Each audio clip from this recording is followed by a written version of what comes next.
একটু বিস্কুট কি খাইছে এমন করতেছো কেন তোমরা? বিস্কুট খাও না তুমি, বিস্কুট পাপড় ভাজি, যে সাবুর পাপড় এত বড় বড়, তার উপরে দুধ চা এত ভালো দুধ দিয়া, আমরা দামি দুধ খাই, তার উপরে আবার বেকারির বিস্কুট।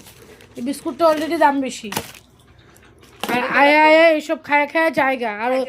আর নিজে কিছু একটা খাওয়ার বেলা খালি কয় পোষা নাই পোষা নাই। বার্থডে ওরে কো, কালকে ওর বার্থডে, ও তো খাবে না। আমার উপরে গুরাস কেন? হ্যাঁ হ্যাঁ খাবে না, সময় লেখা মত না খাইবো না, খাইবো না, খাইবো না। ওরা জানে কালকে কেন খাওয়াবো না। হ্যাঁ, কালকে আমাদের একাদশী, তাই ও আমাদেরকে খাওয়াইবো না। এত কি হইছে? কইছে ও আমাদেরকে পরে খাওয়াইবো। পাঠাই না দিয়া তুমি খাইতে। না রে মধু, আমরা একাদশী দিন খাই না রে বাবা।